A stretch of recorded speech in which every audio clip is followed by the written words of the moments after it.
கனவுகளும் ஆசைகளும் இல்லாத மனிதர்களே இல்லை. ஆசைகள் பல சமயங்களில் துன்பத்திற்கு காரணமாக அமைந்தாலும், சில சமயங்களில் நம் வாழ்க்கையை முன்னேற்ற உதவும் வினையூக்கிகளாக அவை அமைகின்றன. கனவுகள் அனைவருக்கும் ஒரே மாதிரியாக இருந்து விடுவதில்லை. அது ஆளுக்கு ஆள் அவர்களது தகுதி திறமைகளுக்கு ஏற்ப மாறுபடுகின்றன. விந்தையான மனிதர்கள் சிலருக்கு விசித்திரமான ஆசைகள் இருக்கத்தான் செய்கின்றன. ஆதித்யவர்மன் அந்த விந்தை மனிதர்களில் ஒருவன்தான். ராஜ்ய ஆசையினால் ஒரே தட்டில் உணவுண்டு, ஒரே அறையில் படுத்துறங்கி, இணை பிரியாமல் பாசமாக வளர்ந்த உடன் பிறந்தவர்களையே கொன்று போடும் கொடுமை நடந்து வந்த காலத்தில், முகம் கூட தெரியாத, பெயர் கூட அறிந்திராத எங்கோ வாழ்ந்து வரும் தமையனுக்கு தனது ராஜ்யத்தை தாரை வார்த்துவிட்டு தான் தேசாந்திரம் புறப்பட்டு செல்ல வேண்டும் என்று கனவு கண்டு கொண்டிருந்த ஆதித்யன் விந்தையிலும் விந்தையானவன்தான். ஏதோ உடன் பிறந்தவன் ஆதித்யன் அமர்ந்திருந்த அதே அறையில் தனக்கு அருகிலேயே இருப்பதாகவும், மணிமுடியை கழற்றி அவன் தலையில் சூட்டிவிடுவது ஒன்றுதான் பாக்கி, சூட்டிவிட்டால் நாளையே கிளம்பி கடல் கடந்து செல்லலாம் என்பது போல கனவு கண்டு கொண்டிருந்தவனை பிரதாபன்தான் நிதர்சனத்தை எடுத்து கூறி இயல்பு நிலைக்கு கொணர்ந்தான். மிகவும் சிரமப்பட்டு கனவிலிருந்து விடுபட்டு நினைவுலகத்திற்கு திரும்பினான் ஆதித்யன். சரி, நாம் ஆசைப்பட்டது உடனுக்குடன் நடக்காது. அதற்கு நாம் பல பிரயத்தனங்கள் செய்ய வேண்டியதிருக்கும். அதுவும் சிறு குறிப்பு கூட இல்லாமல் ஒரு மனிதரை தேட வேண்டும். நந்தினிக்காவது அவளது இன்னொரு பெயரும் பத்ராதேசம் என்ற நாட்டின் பெயரும் குறிப்பாக கிடைத்தது. அதை வைத்துக் கொண்டு அருகிலேயே இருந்த நந்தினியையும் மாறனையும் தேடுவதற்கே பல காலங்கள் ஆயிற்று.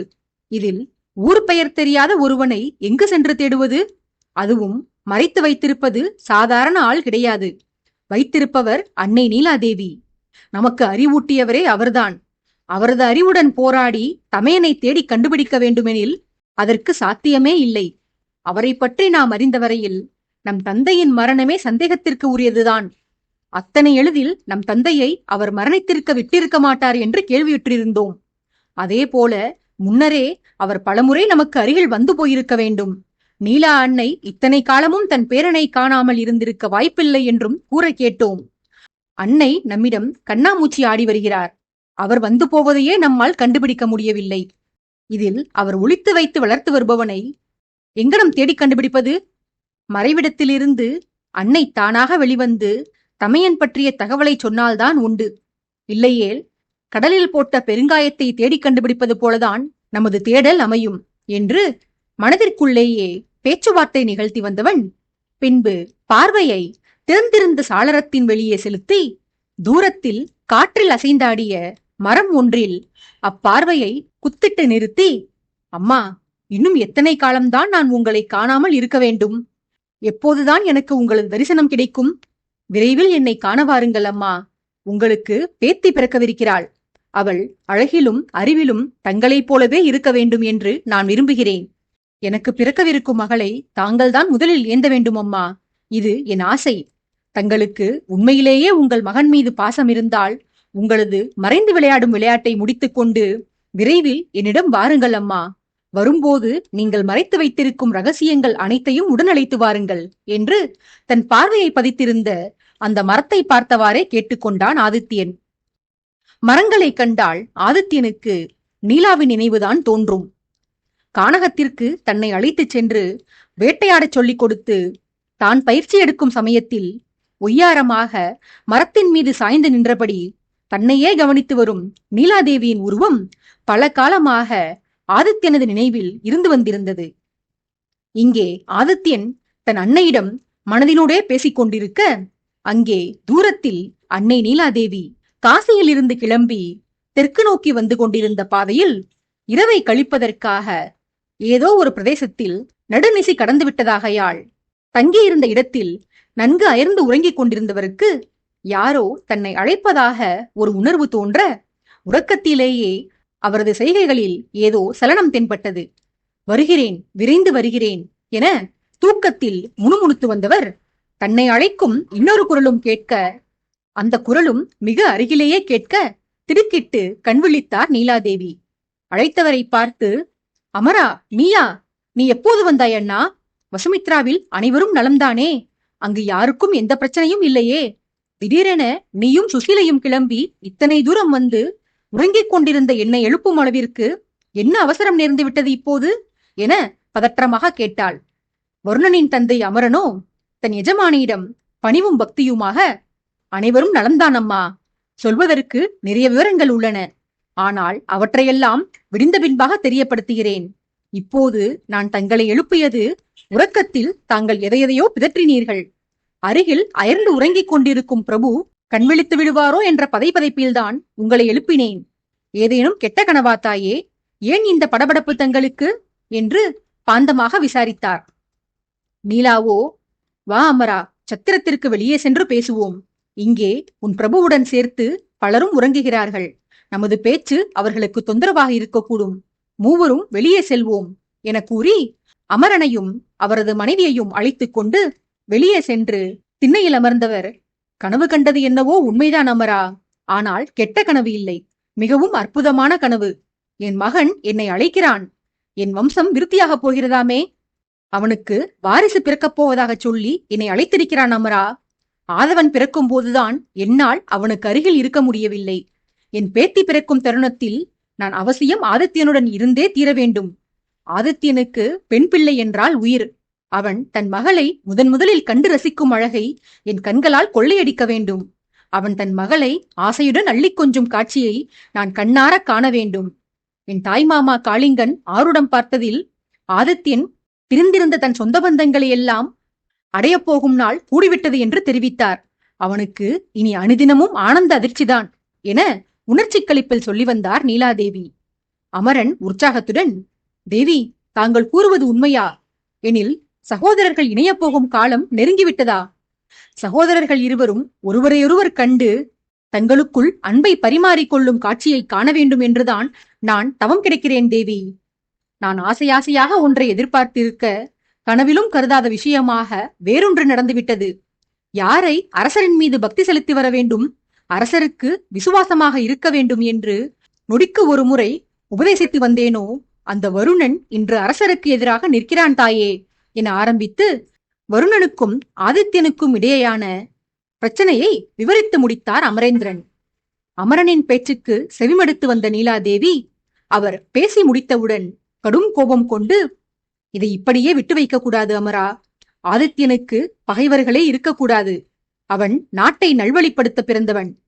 நம் நாட்டுடன் சேர்த்து இந்த ஒட்டுமொத்த தரணியையுமே சீர்திருத்த பிறந்தவன். உடன் இருப்பவனின் பகையில் ஆதித்யன் கவனம் செலுத்தி வந்தானாகில் பொது வேலைகளை எப்படி பார்ப்பான் அவன்? உன்னிடம் 2 வழிகள்தான் உள்ளது அண்ணா. ஒன்று, வருணனை நல்வழிப்படுத்து. இல்லையேல் அவனது இறுதியை காண உன் மனதை தேற்றிக்கொள். ஆதித்யனுடனான பகைக்கு அவன் முடிவு கட்டவில்லை எனில் வருணனுக்கு நான் முடிவு கட்ட வேண்டியிருக்கும். வருணனை அரியணையில் காண நீ ஆர்வம் கொண்டிருக்கிறாய். என் ஆதித்யனுக்கு எதிராக அவன் செயல்பட்டானால் வருணனது சிரசில் மணிமுடி ஏறாது. மாறாக அவன் சிரம் வெட்டுப்பட்டு அது மண்ணில் சாயும். ஜாக்கிரதை. நான் வனபத்ராபுரி செல்லலாம் என்று இருந்தேன். ஆனால் இப்போது நான் செல்ல வேண்டியது என் பிறந்தகத்திற்கு அல்ல, என் புகுந்தகத்திற்கு. அதுவும் இத்தனை காலமும் சென்று வந்தது போல ரகசியமாக அல்ல, பலர் பார்க்க பகிரங்கமாக என்னை வெளிப்படுத்தி கொண்டு என ஆவேசமாக சொல்லி வந்தார். பிறகு தன் கோபத்தை மடைமாற்றி அமரனின் மனைவியை நோக்கி, சுசீலா, நான் உனக்கு கொடுத்திருந்த பணி என்னவாயிற்று? அந்த நபர் யார் என்று அறிந்து கொண்டாயா? நான் குறிப்பிட்டவர்தான் நம் நாட்டில் நிகழும் சூழ்ச்சிகளுக்கு காரணம் என்பதற்கான ஆதாரம் எதுவும் கிடைத்ததா உனக்கு என வினவினார். சுசீலையோ நீலாவின் கோபத்தை கண்டு சிறிது அச்சமுற்று, அரசி கொடுத்திருந்த பணியை முடிக்க முடியாமல் போனதை நினைத்து வருந்தி, என்னை மன்னித்து விடுங்கள் தேவி. நானும் என்னால் இயன்றவரை அனைத்து வழிகளிலும் விசாரித்து விட்டேன். அந்த மனிதருக்கு சந்தேகமும் வந்துவிடக்கூடாது. அதே நேரத்தில் அவரை பின்தொடரவும் வேண்டும். இது கடுமையான பணி.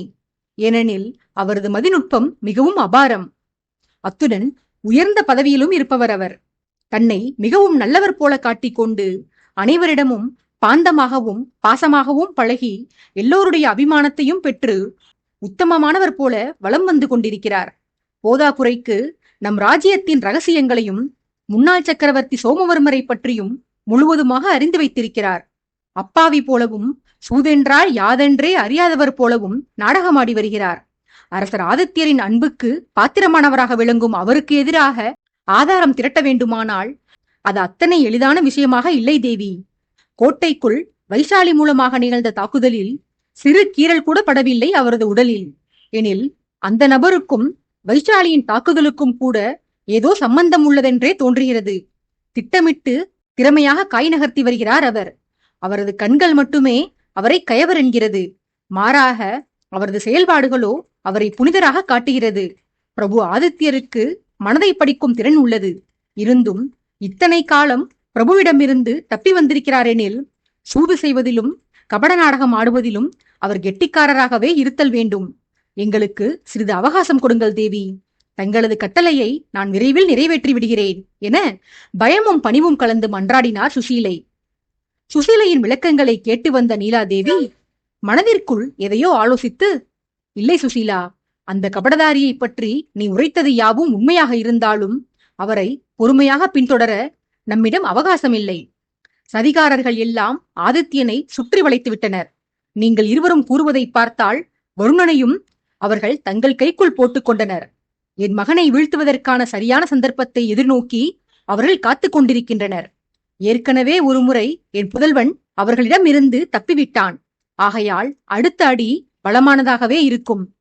ஆதித்யன் தப்பிவிடாதபடி எச்சரிக்கையாக காய் நகர்த்துவார்கள். எதிரிகள் பல கூட்டத்தைச் சேர்ந்தவர்களாக இருப்பினும் எனக்கென்னவோ அனைவரும் ஒரே தலைமையின் கீழ் கைகோர்த்து கொண்டதாகவே தோன்றுகிறது. அந்த தலைமை நாம் சந்தேகப்படும் துரோகியாகத்தான் இருத்தல் வேண்டும். இனியும் தாமதிக்க கூடாது சுசீலா. நாம் நாளை விடியலின் போதே பயணத்தை துவங்க வேண்டும். நடைப்பயணமாகவும் மாட்டு வண்டியிலும் சென்றாலும் கூட தலைநகரை சென்றடைய பல மாதங்கள் பிடிக்கும். நீங்கள் இருவரும் புரவி ஏறி இங்கு விரைந்து வந்துவிட்டீர்கள். ஆனால் இங்கிருக்கும் நம்மவர்கள் பலருக்கு புரவியேற்றம் தெரியாது. அதிலும் புரவியில் ஏற முடியாதவர்களும் நம்முடன் இருக்கிறார்கள். ஆகையால் நாம் பொறுமையாகத்தான் நமது பயணத்தை மேற்கொள்ள வேண்டும். காலையில் அனைவரையும் கிளம்பி தயாராகச் சொல்லுங்கள். இத்தனை அனர்த்தங்கள் நேரும் என்று எனக்கு முன்பே தெரிந்திருந்தால் விராட்பூரின் இளவரசி வசுப்ரதா ஆதித்தபுரிக்கு கிளம்பிய போதே அவளுடன் சேர்ந்து நானும் சென்றிருப்பேன் என அங்கலாய்த்தார். ஆர்வம் தாங்க மாட்டாமல் நீலாவின் பேச்சை இடைமறித்த அமரன், அம்மா, தாங்கள் கூறுவது நிஜமா? இளவரசி தலைநகர் செல்கிறாரா? ஆஹா, கேட்கவே எத்தனை ஆனந்தமாக உள்ளது. இந்த நிகழ்விற்காகத்தானே அம்மா நான் பலகாலம் தவமிருந்தேன். எப்படியோ இப்போதாவது இது நிகழ்ந்தேறியிருக்கிறதே, அதுவே மகிழ்ச்சிதான். இளவரசி எப்போது கிளம்பினாரம்மா? எப்போது அவர் தலைநகர் சென்று சேருவார்? இளவரசியாக பகிரங்கமாகவே செல்கிறாரா அல்லது மாறுவேடம் பூண்டு செல்கிறாரா? அவருக்கு தமிழ் பேச தெரியுமா?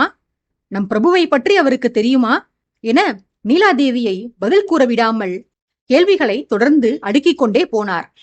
நீலா இத்தனை நேரமும் முகத்தில் தேக்கி வைத்திருந்த இறுக்கம் மாறி வதனத்தை சாந்தமாக வைத்துக் கொண்டு, சிறிது பொறு அண்ணா, இப்படி ஒரேயடியாக கேள்வி கேட்டால் நான் எப்படி பதில் கூறுவேன்?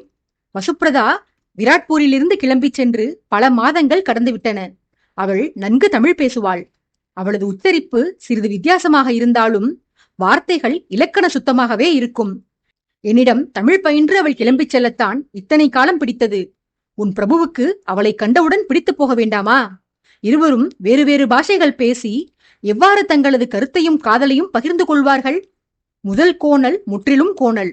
முதல் சந்திப்பிலேயே இவளுக்கும் நமக்கும் பொருத்தமில்லை என்று உங்கள் பிரபு கருதிவிட்டானெனில் வசுப்ரதா ஏமாந்து போவாள். ஏற்கனவே அவன் ஒருத்தியிடம் மோகம் கொண்டு அவளிடமே மயங்கி கிடக்கிறான். இன்னொரு பெண்ணை அவன் ஏற்றுக்கொள்வதே சிரமமான காரியம். இதில் வரும் பெண் அவனுக்கு துளியும் சம்பந்தமில்லாதவளாக இருந்தால் எப்படி அவனுக்கு அவள் மீது காதல் தோன்றும்? காதலுக்கு புற அழகு மட்டும் போதுமா என்ன? அவன் அரசன். ராஜ்யத்தை கட்டிக்காக்க, படைபலத்தை பெருக்கிக் கொள்ள பலதார மனங்கள் புரிய வேண்டியது அவசியம். நாம் என்னதான் வற்புறுத்தி அவனுக்கு மனம் முடித்து வைத்தாலும் அவன் மனம் வரும் மனைவியை ஏற்றுக்கொள்ள வேண்டுமல்லவா? அதனால்தான் நான் பொறுமை காக்கிறேன். எனக்கு இந்த அஞ்ஞாத வாசம் சலித்து போய்விட்டது அண்ணா. மகன்களுடனும் மகளுடனும் உரையாடி மகிழ வேண்டும். அவர்களது பிள்ளைகளுடன் கொஞ்சி விளையாண்டு மீதமிருக்கும் ஆயுளை ஓட்ட வேண்டும். அகல்யாவை தேடி ஆதித்யன் சென்று வந்திருக்கிறான் எனில் அவள் தனது தங்கைதான் என்பதை ஆதித்யன் இந்நேரம் அறிந்து கொண்டிருப்பான். என் தங்கை வான்மதியின் ஆசைப்படி எங்கள் புதல்வி அகல்யாவுக்கு அவளது அண்ணன்களின் ஆசையுடன் விரைவில் திருமணம் நிகழ்ந்தேறும். அந்த நாளை நான் கண்குளிர காண வேண்டுமண்ணா என தனது நெடுங்கால ஆசையை அமரனிடம் வெளிப்படுத்தினார் நீலாதேவி.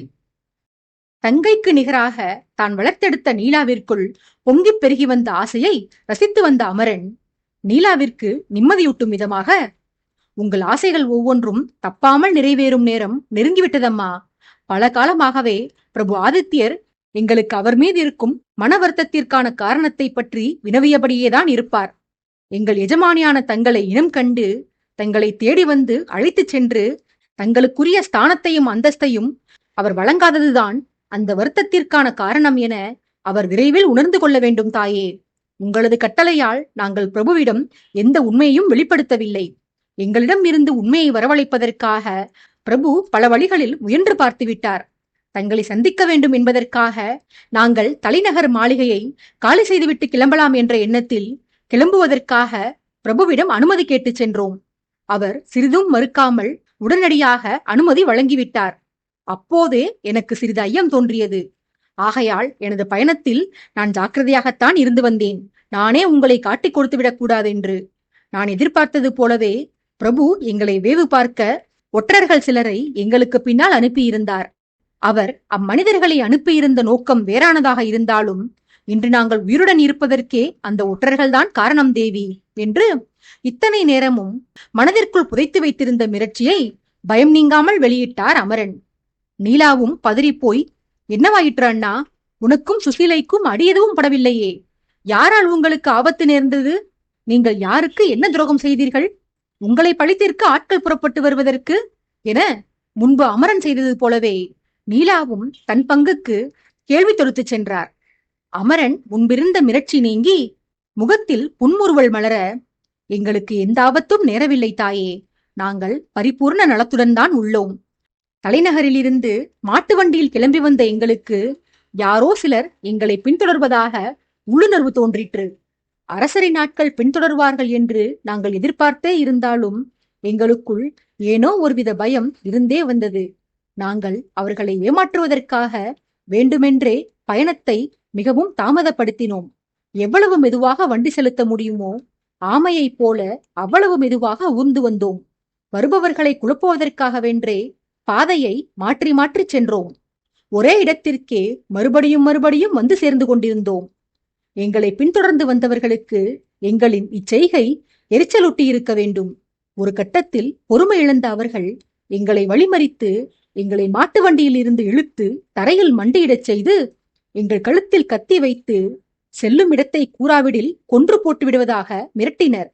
ஆத்திரத்தின் உச்சியில் இருந்த அவர்களது வார்த்தைகள் வெறும் மிரட்டல்கள் அல்ல. அவை அவர்கள் செய்யப்போகும் காரியத்திற்கான முன்னறிவிப்பு என்று அவர்களது கோபக்கனலான முகங்களில் இருந்தே தெளிவாக விளங்கியது.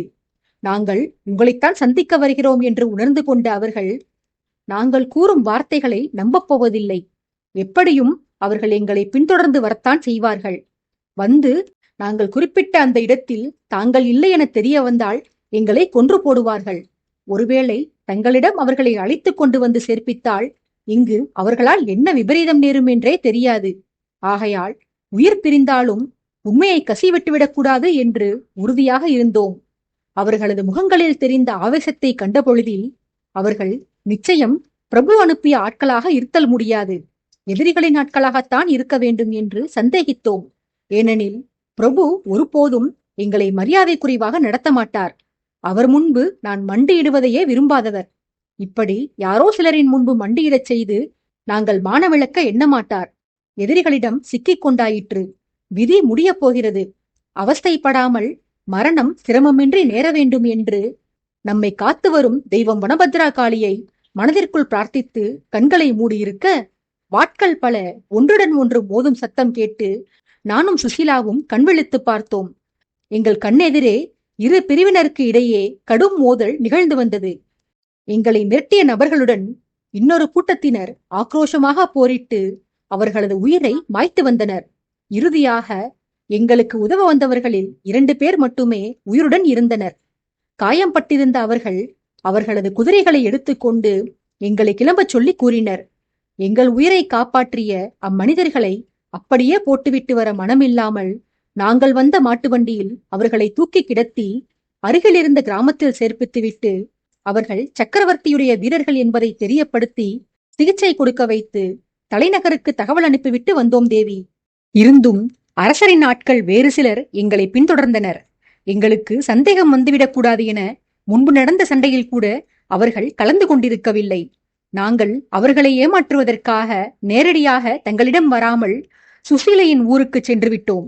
அங்கு சென்று அரசரின் ஒற்றர்களை திசை திருப்பி நாங்கள் உங்களை காண இங்கு வந்து சேர்ந்து விட்டோம் தாயே என தாங்கள் வந்த கதையை கூறி வந்தார் அமரன்.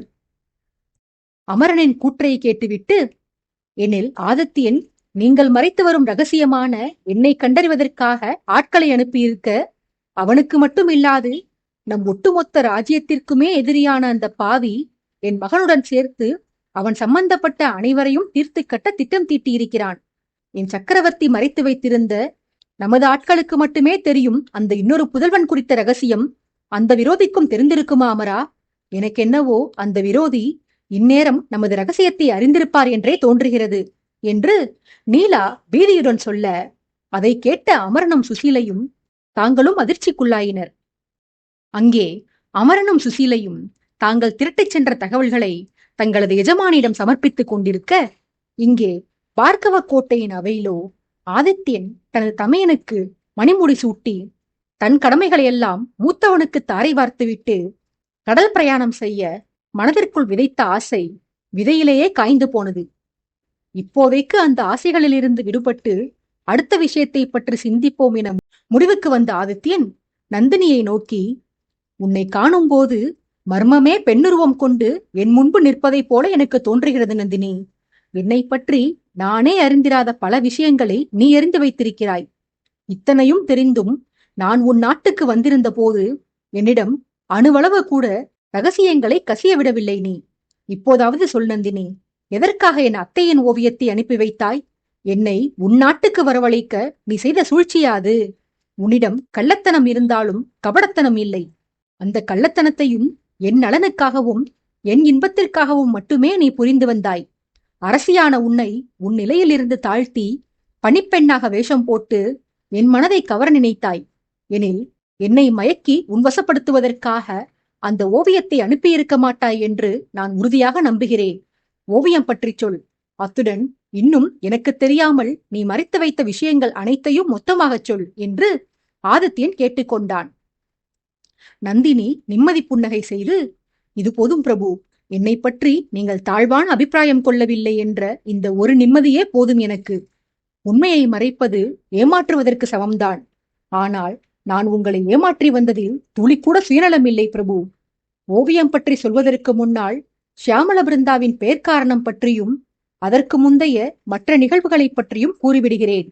உண்மையில் ஷியாமள பிருந்தா என்பது என்னை பெற்ற அன்னையுடைய பெயர். தைத்தியர்களின் தாக்குதலுக்கு பின்னால் எங்கள் கோட்டையில் இருந்த எல்லோருமே அவரவர் குடும்பத்தில் ஒரு இழப்பை அனுபவித்து வந்தோம். என் தந்தை தனது மனைவியை இழந்தார். நான் தாயை இழந்து ஏக்கத்தில் தவித்தேன். என் மாமா தன் மனைவியை இழந்தார்.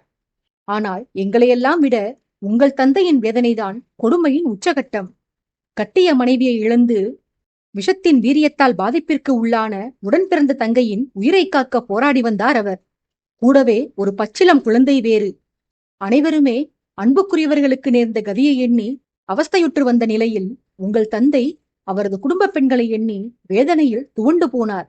விஷத்தின் வீரியத்தால் நடைப்பிணமாகி படுக்கையில் கிடந்த தங்கையையும் பார்த்து கொள்ள முடியாமல், தாயின் ஸ்பரிசத்திற்கு ஏங்கி அழுத அகல்யாவையும் சமாதானப்படுத்த முடியாமல் அல்லாடினார். பைரவி அம்மாவையும் அகல்யாவையும் ஆதித்தபுரி கோட்டைக்கு அழைத்து வந்தால் அங்கே தனது மூத்த மனைவி அவர்களை ஏற்றுக்கொள்வாரா? அவரால் இவர்களுக்கு ஆபத்து எதுவும் நேர்ந்து விடுமோ என்ற பயம் ஒருபுறம். எங்கோ மறைத்து வைத்திருக்கும் இளைய மனைவி நீலாதேவியிடம் பைரவி அம்மாவை சேர்ப்பிக்க சக்கரவர்த்திக்கே மனம் வரவில்லை. அப்படி சேர்ப்பித்தாலும் நீலாதேவி அவர்களை பார்த்து கொள்வார்தான். ஆனால் அத்தனை காலமும் அண்ணியை உதாசீனம் செய்து வந்த பைரவி அம்மாவை நீலாதேவி ஏன் பார்த்து கொள்ள வேண்டும்? மனைவியின் நல்லெண்ணத்தை தன் சுயநலத்திற்காக பயன்படுத்தக்கூடாது என்ற எண்ணம். இத்தனையும் சேர்ந்து சக்கரவர்த்தி சோமவர்மரை நிம்மதி இழக்கச் செய்தது. அத்துடன் திருமணம், குழந்தை என்று வாழ்வை துவங்க வேண்டிய அன்பு தங்கை படுக்கையில் கிடக்க வேண்டிய நிலை பிரபுவை வேதனையில் மூழ்கடித்தது. இந்நிலையில் என் தந்தை தங்கள் தந்தையை அணுகி, என் நாட்டில் உங்களுக்கு நேர்ந்த கதிக்கு நாங்கள்தான் காரணம். விருந்தினராக வந்த நீங்கள் என்றைக்கோ உங்கள் குடும்பத்தை அழைத்துக் கொண்டு புறப்படுகிறேன் என்று கூறினீர்கள். நானும் என் மனைவியும் அன்பால் உங்களை செல்ல விடாமல் தடுத்து விட்டோம். அன்றைக்கே நீங்கள் கிளம்பிச் சென்றிருந்தால் இன்று உங்கள் குடும்பத்திற்கு இந்த கதி நேர்ந்திருக்காது. என்னால் உங்களுக்கு ஏற்பட்ட மனக்காயத்திற்கு நானே சிறிது மருந்திடுகிறேன். பைரவியை நான் மணந்து கொள்கிறேன் பிரபு. திருமணமாகாமல் அவளது வாழ்வு முடிய வேண்டாம். ஒரு சக்கரவர்த்தியின் பெண் அவள். ஒரு சக்கரவர்த்தியின் தங்கை அவள். யாருமற்ற அனாதை போல பணியாளர்களின் கவனிப்பில் அவள் ஆயுளை கடத்த வேண்டாம். நான் அவளை மணந்து கொண்டு படுக்கையில் கிடக்கும் அவளுக்கு எல்லா சேவைகளையும் நானே செய்து வருகிறேன். பைரவியை பேணி பாதுகாத்து என் மனவேதனையை போக்கிக் கொள்கிறேன். அத்துடன் அன்னையை இழந்து வாடும் என் மகள் நந்தினிக்கு பைரவி அன்னை ஸ்தானத்தில் இருக்கட்டும் என்று கேட்டுக்கொண்டார். சக்கரவர்த்தியும் தன் நண்பரின் கோரிக்கையை மறுக்க முடியாமல் அவருக்கு சம்மதம் தெரிவித்தார். பிரபு சோமவர்மர் தாலி எடுத்துக் கொடுக்க என் மாமா, அரண்மனை பணியாளர்கள், நான் மற்றும் அமுதன் சூழ்ந்திருந்த அறையில் படுக்கையில் இருந்த பைரவி அம்மாவின் கழுத்தில் மங்கள நாணை கட்டி அவரை முறைப்படி தன் மனைவியாக ஏற்றுக்கொண்டார் என் தந்தை. மனம் முடிந்த பின்னால் உங்கள் தந்தையிடம் ஆசி பெற்ற என் தந்தை பைரவியாக இருந்து இவள் மற்றவரை புறக்கணித்ததும் போதும், மற்றவர்களால் இவள் புறக்கணிக்கப்பட்டதும் போதும் பிரபு. என் மனைவிக்கு இன்றிலிருந்து புது வாழ்க்கை ஆரம்பமாக உள்ளது. இது அவளது இன்னொரு பிறப்பு. ஆதலால் இவளுடைய பெயரையே நான் மாற்றலாம் என்று எண்ணுகிறேன். தாங்கள் அனுமதித்தால் அவளுக்கு நான் வேறு பெயர் சூட்டுவேன் என்று கேட்டுக்கொண்டார். சக்கரவர்த்தியோ, சென்ற கணம் என் தங்கையாக இருந்த பைரவி இந்த கணம் முதல் உங்களது மனைவியாகிவிட்டாள். இனி அவள் சம்பந்தப்பட்ட எல்லா முடிவுகளையும் நீங்களே எடுக்கலாம். உங்களை மீறி எனக்கு அவளிடத்தில் எந்த உரிமையும் கிடையாது என்று கூறிவிட்டார். என் தந்தையோ, நாட்டினை ஆண்டு வந்த அரசி மாறினாலும் அரசியின் பெயர் மாற வேண்டாம் என்றும், முதல் மனைவி இரண்டாவது மனைவியின் ரூபத்தில் தன்னுடன் வாழ்ந்து வர வேண்டும் என்ற காரணத்தாலும் பைரவி அம்மாவின் பெயரை என் அன்னையின் பெயரான ஷியாமள பிருந்தா என்றே மாற்றிவிட்டார். எனக்கு பைரவி அம்மாவை மிகவும் பிடித்திருந்தது. இருந்தும் அவரால் என்னுடன் விளையாட முடியவில்லை. அவரது உடல் சுகவீனத்தால் என்னை பார்த்து கொள்ள அவராலும் முடியவில்லை. என் தந்தையும் ராஜ்ய பணிகளை பார்த்துக் கொள்வதிலும் மற்ற நேரங்களில் பைரவி அம்மாவை கவனித்துக் கொள்வதிலுமே நேரத்தை செலவிட வேண்டியிருந்தது. இந்நிலையில் தனிமையில் தவித்த நான் என் அன்னையின் நினைவுகளால் அவர் உயிரை விட்ட அந்தப்புற அறையிலேயே கிடந்து வந்தேன். பல உயிர்கள் பிரிந்த இடமாதலால் அந்த இடம் பராமரிப்பின்றி கைவிடப்பட்டு கிடந்தது. அங்கு நான் செல்லக்கூடாது என பணியாளர்கள் என்னை தடுத்து வந்தனர். நான் எவர் பேச்சையும் கேளாமல் அந்த அறைக்குள் தான் நாள் முழுவதையும் செலவழித்து வந்தேன். என் தாய் இறப்பதற்கு முன்னர் கடைசியாக எனக்கு வாங்கி கொடுத்த பொம்மையை வைத்துக் கொண்டு அவர் உயிர் பிரிந்த இடத்தில் அவரது புடவையை உடலில் போர்த்தியவாறுதான் படுத்துக் கொள்வேன். அந்த கைவிடப்பட்ட அறைக்கு நான் செல்வது என் தந்தையின் கவனத்திற்கு கொண்டு செல்லப்பட்டது. அவருக்கு விஷயம் தெரிந்தவுடன் அந்த அறைக்குள் வந்து என்னை பார்த்தார். என் அம்மாவின் உடல் இறுதியாக கிடந்த இடத்தில் நான் கண்களை மூடி படுத்திருந்தேன். என் நிலையை பார்த்த என் தந்தைக்கு கண்ணீர் முட்டிக் கொண்டு வந்தது. பணியாளர்கள் என்னை அங்கிருந்து தூக்கிச் செல்ல முயல அவர்களுடன் நான் செல்ல மாட்டேன் என்று பிடிவாதம் பிடித்தேன். அப்போது வரை என் தந்தை அங்கு வந்திருந்தது எனக்கு தெரியாது. தூக்கியவர்களிடம் என்னை இறக்கிவிடும்படி என் தந்தை கட்டளையிட்ட போதுதான் அவர் அங்கு இருப்பதையே நான் கண்டேன். என்னை அவர்கள் இறக்கிவிட்டதும் நான் பழையபடி சென்று அதே இடத்தில் படுத்துக்கொண்டேன். பணியாளர்களை எல்லாம் வெளியே போகச் சொல்லிவிட்டு படுத்திருந்த என்னை நெருங்கி வந்த என் தந்தை என் தலையை எடுத்து அவர் மடி மீது வைத்துக் கொண்டு, என்னை மன்னித்து விடடா கண்ணே, இருந்த பிரச்சனைகளால் உன்னை சரிவர கவனிக்க முடியாமல் போயிற்று. அப்பாவிடம் உனக்கு என்ன வேண்டும்? உனக்கு ஏதாவது ஆசை இருந்தால் சொல், அதை அவசியம் நிறைவேற்றி வைக்கிறேன் என்று என் தந்தை வாக்களித்தார். நான் சற்றும் யோசிக்காமல், முன்பு அந்தப்புறமாக இருந்து தற்போது யாரும் மண்டாமல் கிடக்கும் அந்த அறை கோவில் போல ஆக வேண்டும். அந்த கோவிலில் என் அன்னை தெய்வமாக இருக்க வேண்டும் என்று கேட்டுக்கொண்டேன். அத்துடன் பைரவி அம்மாவிற்கு என் அன்னையின் பெயரை கொடுத்தது போல எனக்கும் அம்மாவின் பெயரை கொடுக்க வேண்டும் என்று கேட்டுக்கொண்டேன். என் தந்தை சிறிதும் யோசிக்கவில்லை. உடனே அரண்மனை தலைமை பணியாளரை அழைத்து, பெண்கள் உயிர்விட்ட அந்த அறை கோவிலை போன்று மாற வேண்டும். மானம் காக்க உயிர் தியாகம் செய்த பெண்களின் ஓவியம் அங்கு மாட்டப்பட்டு அவர்களுக்கு தீபம் ஏற்றப்பட்டு அந்த அறையே பூஜை மனம் கமழ வேண்டும் என்று உத்தரவிட்டார். அப்படியே இளவரசியின் பெயரை இனி பிருந்தா என்றே அனைவரும் குறிப்பிடுதல் வேண்டும் என்றும் உத்தரவிட்டார். என்னை இளவரசி நந்தினி என்று அழைத்து வந்தவர்கள் அன்று முதல் என்னை இளவரசி பிருந்தா என அழைக்க துவங்கினர். பைரவி அம்மாவால் அச்சமயம் பேச முடியாது. அவர் பல காலங்களுக்கு பின்பே பேசும் சக்தியை பெற்றார். எழுந்து நடக்க முடியாவிட்டாலும் அவர் அறைக்கு என்னை வரவழைத்து என்னிடம் அன்பை பொழிவார். எனக்கு கதைகள் சொல்வார். என்னை தன் மார்மீது சாய்த்துக் கொண்டு தலை கோதி உறங்கச் செய்வார். என் அன்னை என்னிடம் காட்டி வந்த அன்பையெல்லாம் பைரவி அம்மாவும் என்னிடம் செலுத்தி வரவே என் அன்னையாகவே அவரை கருதத் துவங்கினேன். என் அம்மா என்னை நந்தினி என்றுதான் அழைப்பார். ஆகையால் அவரை போன்றே பைரவி அம்மாவும் என்னை நந்தினி என அழைக்க வேண்டும் என்று கேட்டுக்கொண்டேன். காட்டாற்று வெள்ளத்தில் குதித்து மறுபிறப்பு எடுத்த பின்பாக என் அடையாளங்களை மறைத்துக் கொள்வதற்காக நான் மறுபடியும் என் பழைய பேரிலேயே நடமாடத் துவங்கிவிட்டேன். இப்படியாக தனது கதையை சொல்லி வந்த நந்தினியை இடைமறித்த ஆதித்யன், அதான் ஏனம்மா, ஏன் உன்னை நீ மறைத்துக் கொள்ள வேண்டும்? தோற்றத்தில் மயங்கி உன்னை காதலிப்பேன் என்று நீ கருதியிருந்தாலும் உன்னை நேரில் சந்தித்த பிறகு அந்த உருவத்திற்கு சொந்தக்காரி நீ இல்லை என்று தெரிந்தால் உன்னை ஏற்க மறுத்துவிடுவேன் என்று நீ அறிந்திருப்பாய்தானே? பிறகு எந்த நம்பிக்கையில் எனக்கு உன்னுடைய ஓவியத்தை அல்லாமல் என் அத்தையின் ஓவியத்தை அனுப்பி வைத்தாய்? ஒருவேளை எனக்காக நீ பணி செய்வதற்காக இருந்தாலும் உனது உண்மை அடையாளத்துடனேயே உதவிகளை செய்து வந்திருக்கலாமே. நீ உயிருடன் தான் உள்ளாய் என்று அறிந்து உன் நாட்டு மக்களும் மகிழ்ந்திருப்பர். அதை ஏன் செய்யவில்லை நந்தினி? நீ ஏன் உன்னையே நீ ஒளித்துக் கொண்டாய் என்று கேட்டான். நந்தினி அரசனிடம் பதில் கூறும் விதமாக, உண்மைதான் பிரபு, நான் என் அடையாளத்தை மறைத்துக் கொண்டதற்கு வேறு ஒரு வலுவான காரணமும் இருந்ததுதான். உங்கள் ஆசைகளை நிறைவேற்றி உங்களுக்கே சேவை செய்து நான் வாழ வேண்டும் என்று முடிவெடுத்திருந்தேன். ஒருவேளை என்னை தாங்கள் அறிந்து கொண்டால் தங்களுக்காக என் சந்தோஷங்களை விட்டுவிட்டு அலைகிறேனே என்ற கவலை உங்களுக்குள் உண்டாகும். தாங்கள் எப்போதும் எதை நினைத்தும் வருந்தக்கூடாது பிரபு. அதுதான் என் நோக்கம். இது தவிர இன்னொரு நோக்கமும் உள்ளது அரசே. என்னை அறிந்து கொண்ட பிறகு எனக்கு தாங்கள் ஏதாவது உத்தரவு போட்டுவிட்டீர்களானால் அதை என்னால் மறுக்க முடியாது. அவசியம் அந்த உத்தரவை நான் நிறைவேற்றியே தீருவேன். அப்படி செய்யும் பட்சத்தில் என்னால் தங்களுக்கு சேவை செய்ய முடியாமல் போய்விடும். அதுவும் ஒரு காரணம்தான் பிரபு என்றாள் அடக்கத்துடன். ஆதித்யன் அவள் சொல்ல வரும் கருத்தை புரிந்து கொண்டு, ஓ, வாகினியைப் போன்றே நீயும் என் கட்டளைகளை மீறி நடக்க மாட்டாயா நந்தினி?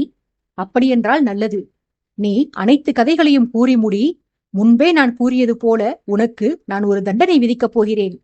அந்த தண்டனையை நீ ஏற்றுக்கொண்டே ஆக வேண்டும் என்ற கட்டளையும் விதிக்கப் போகிறேன். சரி, அதை பிறகு பேசிக் கொள்ளலாம். இப்போது விஷயத்திற்கு வருவோம். நான் பல காலமாக யோசித்தும் பதில் கிடைக்காத கேள்வி, என் அத்தையின் ஓவியத்தை எதற்காக நீ அனுப்பி வைத்தாய் என்பதுதான். இப்போதாவது அதை கூறுவாயா என்று சிறு கிண்டலுடன் கேட்டான். நந்தினி பதில் சொன்னாள். அந்த பதிலுக்காக இனியும் உங்களை காக்க வைக்க மாட்டேன் பிரபு, சொல்லிவிடுகிறேன். உங்கள் அத்தையின் ஓவியத்தை நான் அனுப்பியதற்கு காரணம் அவரை நீங்கள் அடையாளம் கண்டுகொள்ள வேண்டும் என்பதற்காகத்தான். அந்த ஓவியத்தை உங்கள் அன்னையிடமோ அல்லது அரண்மனையில் மற்ற பழைய ஆட்களிடமோ நீங்கள் காட்டியிருந்தால் அதில் இருக்கும் பெண் யாரென்று உங்களுக்கு தெரிந்திருக்கும். அவர் உங்கள் அத்தைதான் என்று தங்களுக்கு தெரிய வந்திருக்கும். உங்களுக்கு மர்ம முடிச்சுகளை அவிழ்ப்பதென்றால் அலாதி பிரியம் என்று அறிந்துதான் அந்த சித்திரத்தில் உங்கள் அத்தையின் உண்மை பெயரான பைரவி என்று குறிப்பிடாமல் பிருந்தா என்று அனுப்பியிருந்தேன். ஆனால் நீங்களோ நான் இறந்துவிட்டேன் என்ற சோகத்தில் நீங்கள் ஓவியத்தை பற்றிய ஆராய்ச்சியில் இறங்காமல் விட்டுவிட்டீர்கள். இந்த விஷயத்திலும் நான் பொய்யுரைக்கவில்லை பிரபு. சிறிது உண்மையை மறைத்தேன், அவ்வளவுதான் என்றாள் குறும்புச் சிரிப்புடன். சொன்னவளை உதட்டோரச் சிரிப்புடன் முறைத்த அரசன் பின்பு அவளை நோக்கி, சரி நந்தினி, நீ சற்று ஓய்வெடு. அத்தனை தகவல்களையும் நீயே கூறி களைப்படைந்திருப்பாய். இப்போது மாறனின் முறை, அவன் பேசட்டும் தற்போது என்று செண்பகமாறனை பார்த்து சொல்லி வந்தவன் அவனிடம், உன் உண்மை பெயர் அமுதனாக இருந்தாலும் எனக்கு உன்னை மாறா என்று அழைக்கத்தனடா பிடித்திருக்கிறது. உன் முகத்திற்கு அந்த வீரப்பெயர்தான் பொருந்துகிறது. அமுதன் என்பது மிகவும் சாந்தமாக உள்ளது. ஆகையால் உன்னை மாறா என்றே நான் அழைத்து வருகிறேன் என்று தன் அபிப்பிராயத்தை சொல்ல, மாறனோ கை கூப்பி அரசனை வணங்கி, பெயர் என்பது வெறும் வார்த்தையே பிரபு. அழைப்பது தாங்களாயிருந்தால் எந்த வார்த்தை சொல்லி அழைத்தாலும் எனக்கு மகிழ்ச்சியே என்றான் பணிவாக. இதை கேட்டுக்கொண்ட அரசன் பதறியவன் போல, என்னிடம் சொன்ன இந்த வசனங்களை உன் நண்பன் வருணனிடம் சொல்லிவிடாதே மாறா. அவன் மோசமான வார்த்தைகளை பேசுபவன். நீயே அனுமதி கொடுத்து விட்டாய் என்றால் தகாத வார்த்தை எதுவும் சொல்லி உன்னை அழைத்துவிடப் போகிறான் என்று வருணனை வம்பிழுத்தான். வருணனோ நொந்து கொண்டவன் போல, என்னை பெற்றவர்களும் நான் பெற்ற எனது மகனுமே என்னை மறந்து எங்கோ இருந்தபடி நாட்களை ஓட்டி வருகின்றனர். ஆனால் எந்த தருணத்திலும் என்னை மறக்காத இரு ஜீவன்கள் தாங்களும் வாகினியும் தான் பிரபு. என்னை பற்றி அடிக்கொரு முறை பேசவில்லையெனில் உங்களுக்கு நிம்மதியே இருக்காதே. எப்போதும் எனது நினைவாகவே இருப்பீர்கள் இருவரும். ஆனாலும் பொழுதுக்கும் நிந்தித்தபடியே என்னை பிடிக்காதது போல காட்டிக் கொள்வீர்கள். ஏன்தான் நான் இத்தனை அழகாக வீர தீரனாக பிறந்தேனோ என்று பொய்யாக அழுத்துக் கொண்டான். ஆதித்யன் அருவருப்புடன் வருணனை முறைத்தபடி ஏதோ சொல்ல வாயெடுக்க, அரசனுக்கு வலப்புறமாக அமர்ந்திருந்த வாகினி எழுந்து வந்து வருணனுக்கு பதில் சொல்ல அரசனிடம் அனுமதி பெற்று அதிக சத்தம் இல்லாமல் முன்வரிசையில் இருந்தவர்களுக்கு மட்டுமே கேட்கும்படியாக, ஓஹோ, உனக்கு அப்படி வேறு நினைப்புள்ளதோ? உன் முகத்தை என்றாவது கண்ணாடியில் பார்த்திருக்கிறாயா? உன் வதனத்தை பார்த்து நான் உன்னை காதலிக்கவில்லையடா. என்னைப் போலவே நீயும் அரசரின் மீது பக்தி கொண்டிருந்தாய் என்பதால்தான் நான் உன்னை நேசித்தேன். உனக்கு பிரபு மீது பக்தி இல்லை என்று தெரிந்த பின்னால் உன் மீது நான் கொண்டிருந்த பாசம் எனக்கு அகன்று போய்விட்டது. அரசரிடம் நீ எத்தனை சவால்கள் விடுத்துள்ளாய் வருணா.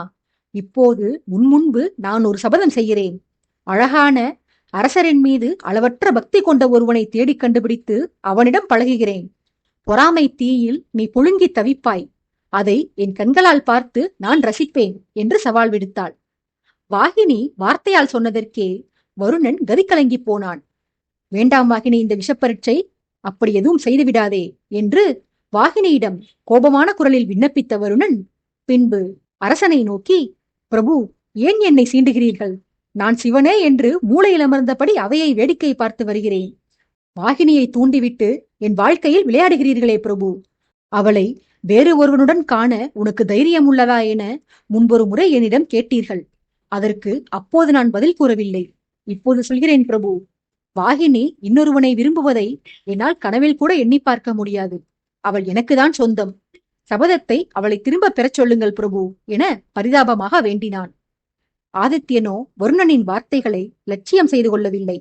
அவன் வாகினியை நோக்கி, வேறு ஒருவனை சந்தித்து அவனுடன் பழகுவேன் என்று சொல் வாகினி. அதற்கு உனக்கு உரிமை இருக்கிறது. ஆனால் என் செல்லத்தம்பி வருணனை அழகில்லை என்று நீ எப்படி சொல்லலாம்? எத்தனை அம்சமாக உள்ளானவன்! மனிதர்கள்தான் அழகா? ஏன் மந்திகள் அழகில்லையா? இந்த உலகிலேயே லட்சணமான மந்தி என்றால் அது வருணன்தான். என் வாளை திருடிக் கொண்டு சென்றான் அல்லவா? மந்தியான இவனது வாளில் தீ வைத்தது போல இருந்தது இவனிடம் நீ விடுத்த சபதம் என வருணனை பரிகாசம் செய்து வந்தான் அரசன். அச்சமயம் வருணன் அனுமன் என்று ஏதோ சொல்ல வாயெடுக்க, அவன் சொல்ல முயல்வதை புரிந்து கொண்ட ஆதித்யன் வருணனின் பேச்சை இடைவெட்டி, என்னடா, வாளில் தீ வைத்ததால் அனுமன் இலங்கைக்கு எரியூட்டியது போல நீயும் என் வசுமித்ராவை எரித்து விடுவேன் என மிரட்ட வருகிறாய், அதுதானே? எல்லா மந்திகளும் அனுமனாகிவிட முடியாது. அவர் இறைவன், நல்லொழுக்கங்களின் பிறப்பிடம். உன்னை அவருடன் ஒப்பிட்டு அவர் புகழை கெடுக்காதையடா என அதட்டி வருணனை வாய்மூடி அமரச் செய்தான் அரசன். வாகினியின் சபதத்தை நிறைவேற்ற பிறந்தவன் வருணனுக்கு வயிற்றெரிச்சலை உண்டு பண்ணுவதற்காகவே வசுமித்ரா நோக்கி வந்து கொண்டிருந்தான் அச்சமயம்.